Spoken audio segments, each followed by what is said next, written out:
ದೇಶದ ಮೊದಲ ಮಹಿಳಾ ಶಿಕ್ಷಕಿ ಸಾವಿತ್ರಿಬಾಯಿ ಅವರ ಬದುಕು ಆದರ್ಶಮಯ ಮತ್ತು ಬದುಕು ಸ್ಫೂರ್ತಿದಾಯಕವಾಗಿದ್ದು ಇಂದಿನ ಪೀಳಿಗೆಗೆ ಮಾದರಿಯಾಗಿದೆ. ಬೈಲಹೊಂಗಲ ಪಟ್ಟಣದ ಶಿವಬಸವ ಕಲ್ಯಾಣ ಮಂಟಪದಲ್ಲಿ ಸಾವಿತ್ರಿಬಾಯಿ ಫುಲೆ ಅವರ ರಾಷ್ಟ್ರೀಯ ಶಿಕ್ಷಕಿಯರ ಫೆಡರೇಷನ್, ಸಾವಿತ್ರಿಬಾಯಿ ಫುಲೆ ಶಿಕ್ಷಕಿಯರ ಸಂಘದ ಆಶ್ರಯದಲ್ಲಿ ಶುಕ್ರವಾರ ಸಾವಿತ್ರಿಬಾಯಿ ಫುಲೆ ಅವರ ಜನ್ಮದಿನದ ಪ್ರಯುಕ್ತ ಶೈಕ್ಷಣಿಕ ಕಾರ್ಯಾಗಾರ ನಡೆಯಿತು. ಹಾಗೂ ಇದೇ ಸಂದರ್ಭದಲ್ಲಿ ಸಾವಿತ್ರಿಬಾಯಿ ಫುಲೆ ಶಿಕ್ಷಕಿಯರ ಸಂಘ ಸಂಸ್ಥಾಪಕಿ, ರಾಷ್ಟ್ರೀಯ ಅಧ್ಯಕ್ಷಿ ಡಾಕ್ಟರ್ ಲತಾ ಮುಳ್ಳೂರ್, ತಾಲೂಕಾ ಅಕ್ಷರ ದಾಸೋಹ ಸಹಾಯಕ ನಿರ್ದೇಶಕಿ ಮಹಾದೇವಿ ಕೊಡವಕ್ಕಲಿಗ, ತಾಲೂಕು ಅಧ್ಯಕ್ಷ ಮೀನಾಕ್ಷಿ ಸುತ್ತಗಟ್ಟಿ, ಪ್ರಭಾರಿ ಕ್ಷೇತ್ರ ಶಿಕ್ಷಣಾಧಿಕಾರಿ ಆರ್.ಡಿ. ಹಿರೇಮಠ್, ಸಾವಿತ್ರಿಬಾಯಿ ಫುಲೆ ಸಂಘಟನೆಯ ಜಿಲ್ಲಾ ಅಧ್ಯಕ್ಷಿ ನಸರೀನಾ ಬಾನು ಕಾಶಿಂನವರ್, ತಾಲೂಕಾ ಎನ್ಜಿಒ ಅಧ್ಯಕ್ಷ ಶಿವಾನಂದ ಕುಡಸೋಮಣ್ಣವರ್, ಮುಖ್ಯ ಶಿಕ್ಷಕರ ಸಂಘದ ಜಿಲ್ಲಾಧ್ಯಕ್ಷ ಬಿಎಸ್ ಫಕೀರ್ಸ್ವಾಮಿ ಮಠ್, ಪ್ರಾಥಮಿಕ ಶಾಲಾ ಶಿಕ್ಷಕರ ಸಂಘದ ತಾಲೂಕಾ ಅಧ್ಯಕ್ಷ ಎಸ್.ಡಿ. ಗಂಗಣ್ಣವರ್, ಅಹಿಂದ ಶಿಕ್ಷಕರ ಸಂಘದ ಜಿಲ್ಲಾಧ್ಯಕ್ಷ ಬಿ.ಡಿ. ತಮ್ಮಣ್ಣವರ್, ಎನ್ಪಿಎಸ್ ಶಿಕ್ಷಕರ ಸಂಘದ ತಾಲೂಕಾ ಅಧ್ಯಕ್ಷ ಗುರುರಾಜ್ ಬೋಳಣ್ಣವರ್, ಮುಖ್ಯ ಶಿಕ್ಷಕರ ಸಂಘದ ಜಿಲ್ಲಾಧ್ಯಕ್ಷ ಡಿ.ಎನ್. ಹಲ್ಕಿ ಹಾಗೂ ತಾಲೂಕಾ ಅಧ್ಯಕ್ಷರಾದ ಎಸ್.ಐ. ಮಿರ್ಜನ್ನವರ್, ಸಂಘಟನೆಯ ಜಿಲ್ಲಾ ಕಾರ್ಯದರ್ಶಿ ಪುಷ್ಪಾ ಕಣ್ಣಿನಾಯ್ಕರ್, ಮುಖ್ಯೋಪಾಧ್ಯಾಯರಾದ ಕಣ್ಣಿನಾಯ್ಕರ್, ಕೆಜಿ ಭಜಂತ್ರಿ ವೇದಿಕೆ ಮೇಲಿದ್ದರು.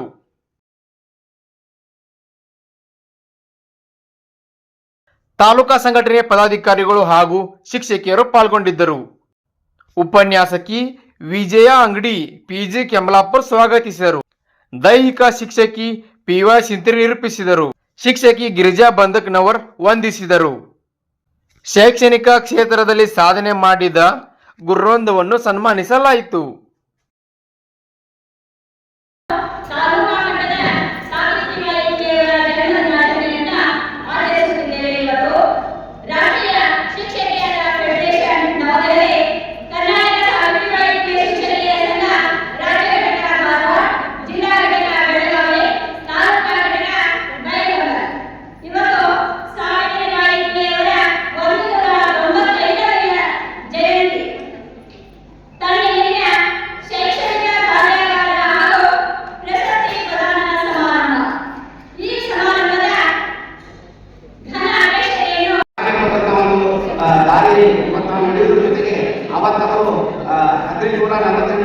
ಉತ್ತಮವಾಗಿ ಒಂದು ಶಾಲೆಯಲ್ಲಿ ಮಹಿಳೆಯರಿಗೆ ಶಿಕ್ಷಣವನ್ನು ಕೊಟ್ಟೇ ಹೋಗಿದ್ರೆ ಇವತ್ತು ನಾವು ದೊಡ್ಡ ಭವ್ಯ ಸಮಾರಂಭವನ್ನು ಮಾಡಲಿಕ್ಕೆ ಸಾಧ್ಯ ಆಗ್ತದೆ ಅನ್ನೋದು ನನ್ನ ಅನಿಸಿಕೆ.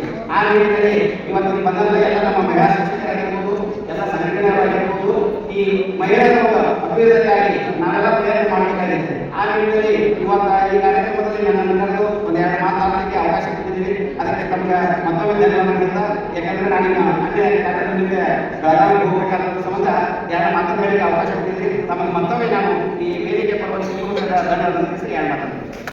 ಧಾರವಾಡ ಜಿಲ್ಲಾ ಉಪಾಧ್ಯಕ್ಷರಾಗಿದೆ, ಕಾರ್ಯದರ್ಶಿಯಾಗಿದೆ, ಧಾರವಾಡ ಪ್ರೆಸಿಡೆಂಟ್ ಆಗಿದೆ ಹಾಗೂ ಸಹಕಾರಿ ಪತ್ರಿಕೆ 3 ವರ್ಷ ನಿರ್ದೇಶಕಿಯಾಗಿ 10 ವರ್ಷ ಡಿಆರ್ಪಿಯಾಗಿ ನಾನು ಕಾರ್ಯವನ್ನು ನಿರ್ವಹಿಸಿದ್ದೇನೆ. ಎಲ್ಲವನ್ನ ನಿರ್ವಹಿಸಿದ ನಂತರ ಕೂಡ ನನಗೆ ಯಾವುದೋ ಒಂದು ಎಲ್ಲೂ ತೃಪ್ತಿಯನ್ನು ಸಿಗಲಿಲ್ಲ. ಎಲ್ಲ ಒಂದು ಕಡೆಗೆ ಕರ್ನಾಟಕದಲ್ಲಿ ಹೆಚ್ಚಿನ ಸಂಖ್ಯೆಯಲ್ಲಿ ಶಿಕ್ಷಕಿಯರಿದ್ದಾರೆ. ಇವತ್ತು ಉದ್ಯೋಗದಲ್ಲಿ ಕೂಡ 50% ಶಿಕ್ಷಕಿಯರ ಸಂಖ್ಯೆ ಇವತ್ತು ಮೀಸಲಾಗಿದೆ. 60ಕ್ಕಿಂತ ಹೆಚ್ಚಿನ ಒಂದು ಸಂಖ್ಯೆಯಲ್ಲಿ ಕರ್ನಾಟಕ ರಾಜ್ಯಾದ್ಯಂತ ಶಿಕ್ಷಕಿಯರ ಸಂಖ್ಯೆ ಇದೆ. ಭಾರತದ ಒಟ್ಟು ಜನಸಂಖ್ಯೆಯಲ್ಲಿ 50ಕ್ಕಿಂತ ಹೆಚ್ಚು ಮಹಿಳೆಯರ ಸಂಖ್ಯೆ ಇದೆ. ನಿಮಗೆ ಗೊತ್ತು, ಸರ್ಕಾರ ಕೂಡ ಮಹಿಳೆಯರಿಗಾಗಿ ಅನೇಕ ಯೋಜನೆಗಳನ್ನು ಕೂಡ ಜಾರಿಗೆ ತಂದಿದೆ.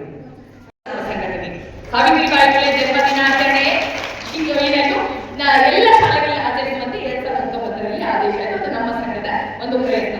ಇನ್ನು ಸೆಪ್ಟೆಂಬರ್ 5 ಶಿಕ್ಷಕರ ದಿನಾಚರಣೆ ಡಾಕ್ಟರ್ ಸರ್ವಪಲ್ಲಿ ರಾಧಾಕೃಷ್ಣನವರ ಒಂದು ಜನ್ಮದಿನದ ಅಂಗವಾಗಿ ನಾವೆಲ್ಲ ಮಾಡ್ತೀವಿ. ಅವಾಗೂ ಕೂಡ ನಾವು ವಿಜಯ್ ಕುಮಾರ್ ಸರ್ ಸರ್ಕಾರದ ಪ್ರಧಾನ ಕಾರ್ಯದರ್ಶಿಗಳಾದಾಗ ನಾವು ಅವರಿಗೆ ಭೇಟಿಯಾದ್ವಿ. ಸರ್, ಶಿಕ್ಷಕರ ದಿನಾಚರಣೆ ಸಂದರ್ಭದಲ್ಲಿ ಸಾವಿತ್ರಿಬಾಯಿ ಫುಲೆ ಅವರ ಹೆಸರಿಂದ ರಾಜ್ಯ ಪ್ರಶಸ್ತಿಯನ್ನು ಕೊಡಬೇಕು ಅಂದಾಗ ಕೂಡ 2020ರಲ್ಲಿ ಅದು ಕೂಡ ಆದೇಶ ಆಯಿತು.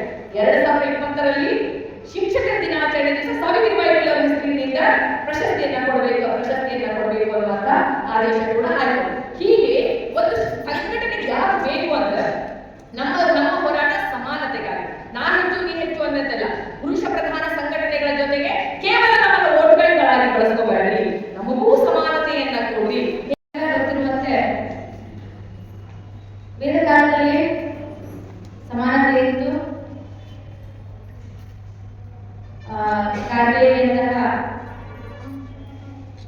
ಮೇಧಾವಿ ಮಹಿಳೆಯರು ವೇದಗಳನ್ನು ಕೂಡ ರಚಿಸಿದ್ರು ಅಂತ ಹೇಳಿ ನಾವು ಇತಿಹಾಸದಲ್ಲಿ ತಿಳ್ಕೊಳ್ತೀವಿ. ಆದರೆ ಅನಂತರ ಕಾಲಘಟ್ಟದಲ್ಲಿ ಬಹಳಷ್ಟು ಯಾವುದೋ ಒತ್ತಡಗಳಿಂದಾಗಿರ್ಬೋದು ಅಥವಾ ಬಾಹ್ಯ ಆಕ್ರಮಣಗಳಿಂದಾಗಿರ್ಬೋದು ಹೆಣ್ಣು ಮಕ್ಕಳನ್ನ ಸೀಮಿತಗೊಳಿಸ್ತಾ ಬಂದ್ವಿ. ಯಾಕಂದ್ರೆ ಬಹುಶಃ ಅದರ ಹಿಂದೆ ನನಗನ್ನಿಸುವ ಮಟ್ಟಿಗೆ ಬಹಳಷ್ಟು ಸನ್ನಿವೇಶಗಳಲ್ಲಿ ಪುರುಷ ಪ್ರಧಾನ ವ್ಯವಸ್ಥೆ ತರಬೇಕು ಎನ್ನುವಂತಹ ಕುಮ್ಮಕ್ಕಿಗಿಂತ ಹೆಣ್ಣು ಮಕ್ಕಳನ್ನ ರಕ್ಷಿಸಬೇಕು ಅನ್ನುವಂತಹ ಆಶಯ ಇತ್ತು ಪೂರ್ವದ ದಿನಗಳಲ್ಲಿ. ಆದರೆ ಕಾಲಾನಂತರದಲ್ಲಿ ಏನಾಯ್ತು ಅಂತಂದ್ರೆ ಅದು ರೂಢಿ ಆಗ್ತಾ ಬಂತು.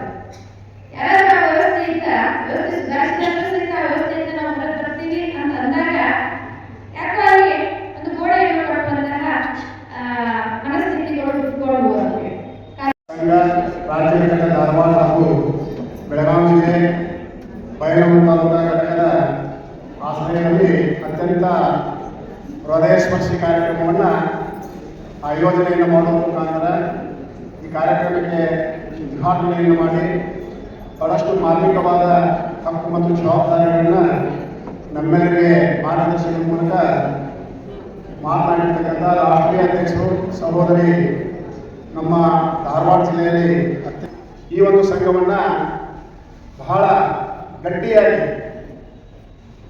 ತೆಗೆದುಕೊಂಡು ಹೋಗ್ತಕ್ಕಂಥ ಶಕ್ತಿಯನ್ನು ತುಂಬುವ ಮುಖೇನ ಬೆಳಗಾವಿ ಜಿಲ್ಲೆಯಲ್ಲಿ ತನ್ನದೇ ಆದ ಒಂದು ಘಟಕವನ್ನು ಪ್ರಾರಂಭಿಸ್ತಕ್ಕಂಥ ಸಂದರ್ಭದಲ್ಲಿ ಬಹುಶಃ ರಾಜ್ಯ ಮಟ್ಟದಲ್ಲಿ ಈ ಸಂಘವನ್ನು ಹುಟ್ಟುಹಾಕ್ತಕ್ಕಂಥ ಸಂದರ್ಭದಲ್ಲಿ ನಮ್ಮ ಪುರುಷ ಪ್ರಧಾನ ಅನ್ನುವಂಥ ಮಾತನ್ನು ಅಕ್ಕವರು ಹೇಳಿರ್ತೀವಿ, ಸಪೋರ್ಟ್ ಮಾಡಲಿಲ್ಲ ಅಂತ ಹೇಳಿ.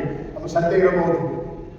ನಾವು ರಾಷ್ಟ್ರ ಮಟ್ಟದಲ್ಲಿ ಈ ಒಂದು ಸಂಘಟನೆಯಲ್ಲಿ ನಮ್ಮ ಜೊತೆಯಾಗಿ ಬಹುಶಃ ಧಾರವಾಡದಲ್ಲಿ ನಮ್ಮ ಸಂಘಟನೆಯಲ್ಲಿ ಅವ್ರು ಮುಂದುವರೆದಿದ್ರೆ ಇವತ್ತು ರಾಷ್ಟ್ರ ಮಟ್ಟದ ರಾಜ್ಯ ಮಟ್ಟದ ಅಧ್ಯಕ್ಷರು ಅಥವಾ ಪ್ರಧಾನ ಕಾರ್ಯದರ್ಶಿಗಳು ಆಗ್ತಿದ್ರು ಅನ್ನುವಂಥ ಒಂದು ಸಂತೋಷದ ವಿಷಯವನ್ನು ನಾವು ಯಾವತ್ತೂ ಮರೆಯಲಿಕ್ಕೆ ಸಾಧ್ಯವಿಲ್ಲ.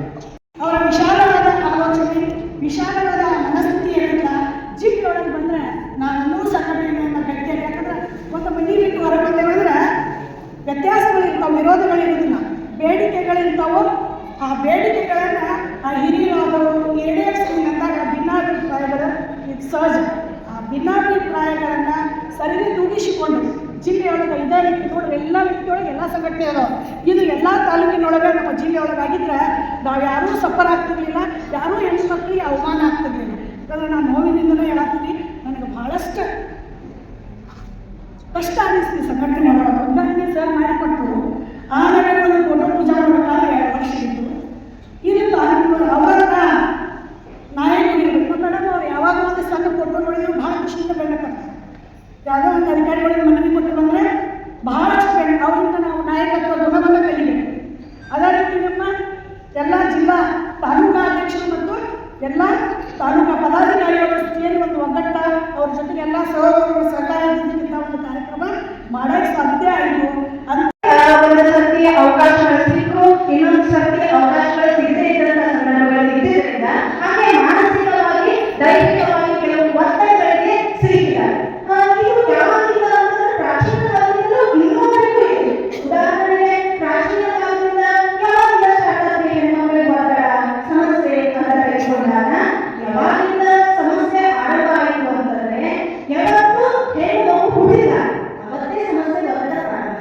ಉದಾಹರಣೆಗೆ ಯಾವುದೇ ಮನೆಗಳಲ್ಲಿ ಹೆಣ್ಣು ಮಗು ಜನನ ಆದಾಗ ಎಲ್ಲರೂ